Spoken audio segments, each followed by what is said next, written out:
ಅಧಿಕಾರಿಗಳ ಶೋಧ ಮುಂದುವರೆದಿದೆ. ತಿಮಾರೋಡಿ ಮನೆಯಲ್ಲೇ ಚಿನ್ನಯ್ಯ ಮೊಬೈಲ್ ಪತ್ತೆಯಾಗಿದೆ. ಚಿನ್ನಯ್ಯ ಮೊಬೈಲ್ ಅನ್ನ ಎಸ್ಐಟಿ ವಶಕ್ಕೆ ಪಡೆದಿದೆ. ತಿಮಾರೋಡಿ ಮನೆಯಲ್ಲಿ ಮೊಬೈಲ್ ಅನ್ನ ವಶಕ್ಕೆ ಪಡೆಯಲಾಗಿದೆ. ನನ್ನ ಬಳಿ ಮೊಬೈಲ್ ಇಲ್ಲ ಅಂತ ಚಿನ್ನಯ್ಯ ಹೇಳಿ. ಚಿನ್ನಯ್ಯನ ಹತ್ರ ವಿಚಾರಣೆ ಸಂದರ್ಭದಲ್ಲಿ ಎಸ್ಐಟಿ ಅಧಿಕಾರಿಗಳು ಕೇಳಿದ್ದಾರೆ, ಎಲ್ಲಿ ನಿನ್ನ ಮೊಬೈಲು ಅಂತ. ನನ್ನ ಹತ್ರ ಮೊಬೈಲೇ ಇಲ್ಲ ಅಂತ ಚಿನ್ನಯ್ಯ ಹೇಳಿದ್ರು. ಈಗ ತಿಮಾರೋಡಿ ಮನೆಯಲ್ಲಿ ಚಿನ್ನಯ್ಯನ ಮೊಬೈಲ್ ಪತ್ತೆ ಆಗಿದೆ. ಎಸ್ಐಟಿ ಹತ್ರ ಚಿನ್ನಯ್ಯ ಹೇಳಿದ್ದು ಮೊಬೈಲ್ ಇಲ್ಲ ನನ್ನ ಹತ್ರ ಅಂತ. ತಿಮಾರೋಡಿ ಮನೆಯನ್ನ ಎಸ್ಐಟಿ ಅಧಿಕಾರಿಗಳು ಜಾಲಾಡ್ತಾ ಇದ್ದಾರೆ. ಸದ್ಯಕ್ಕೆ ಚಿನ್ನಯ್ಯನ ಮೊಬೈಲ್ ಪತ್ತೆ ಆಗಿದೆ. ಬೇರೆ ಸಾಕ್ಷ್ಯಗಳಿಗಾಗಿ ಮತ್ತಷ್ಟು ತಲಾಶನ್ನ ನಡೆಸ್ತಾ ಇದ್ದಾರೆ ಅಧಿಕಾರಿಗಳು. ಆರೋಪಿ ಚಿನ್ನಯ್ಯನನ್ನ ಕರ್ಕೊಂಡು ಬಂದು ಎಸ್ಐಟಿ ತಲಾಶ್ ನಡೆಸ್ತಾ ಇದೆ. ನನ್ನ ಹತ್ರ ಮೊಬೈಲೇ ಇಲ್ಲ ಅಂತ ಕತೆ ಕಟ್ಟಿದ್ದ ಚಿನ್ನಯ್ಯನ ಮೊಬೈಲು ತಿಮಾರೋಡಿ ಮನೆಯಲ್ಲಿ ಪತ್ತೆಯಾಗಿದೆ. ತಿಮಾರೋಡಿ ಮನೆಯ ಇಂಚಿಂಚು ಜಾಲಾಡ್ತಾ ಇದೆ ಎಸ್ಐಟಿ. ಮತ್ತಷ್ಟು ಸಾಕ್ಷ್ಯಗಳಿಗಾಗಿ ಹುಡುಕಾಟ ನಡೀತಾ ಇದೆ. ತಿಮಾರೋಡಿ ಮನೆಯಲ್ಲಿ ಮತ್ತು ಆತನ ಸೋದರನ ಮನೆಯಲ್ಲಿ ಎರಡೂ ಕಡೆ ಎಸ್ಐಟಿ ಅಧಿಕಾರಿಗಳು ಪರಿಶೀಲನೆ ನಡೆಸಿದ್ದಾರೆ. ಸದ್ಯಕ್ಕೆ ಚಿನ್ನಯ್ಯನ ಮೊಬೈಲ್ ಪತ್ತೆಯಾಗಿದೆ ತಿಮಾರೋಡಿ ಮನೆಯಲ್ಲಿ. ಒಂದಷ್ಟು ಮಾಹಿತಿಗಳು ಕೂಡ ಸಿಗ್ತಾ ಇದೆ ಅಧಿಕಾರಿಗಳಿಗೆ.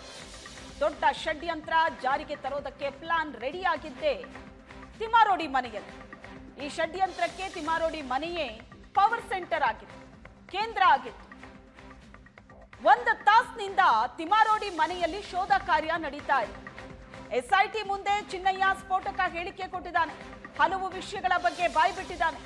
ಒಂದಷ್ಟು ವಿಡಿಯೋಗಳಿದೆ ಅನ್ನೋದರ ಬಗ್ಗೆ ಕೂಡ ಈತ ಸ್ಫೋಟಕವಾದ ಮಾಹಿತಿಯನ್ನ ಅಧಿಕಾರಿಗಳಿಗೆ ಕೊಟ್ಟಿದ್ದಾನೆ.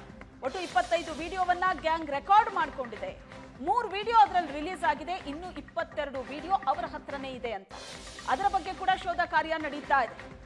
ತಿಮಾರೋಡಿ ಮನೆಯಲ್ಲೇ ಈ ದೂರುದಾರ ಚಿನ್ನಯ್ಯ ಉಳ್ಕೋತಾ ಇದ್ದ. ವಿಚಾರಣೆ ಬಳಿಕ ತಿಮಾರೋಡಿ ಮನೆಗೆ ಈತ ಹೋಗ್ತಾ ಇದ್ದಂತೆ. ಆತನೇ ಬಾಯ್ಬಿಟ್ಟಿರೋದು.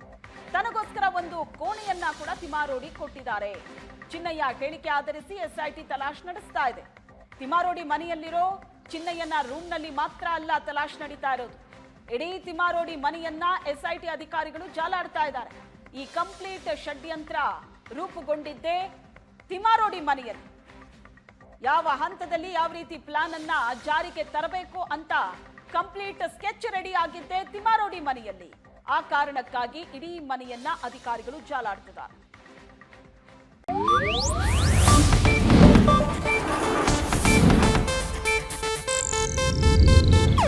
ಇದು ಏಷ್ಯಾನೆಟ್ ನ್ಯೂಸ್ ನೆಟ್ವರ್ಕ್ ಪ್ರಸ್ತುತಿ.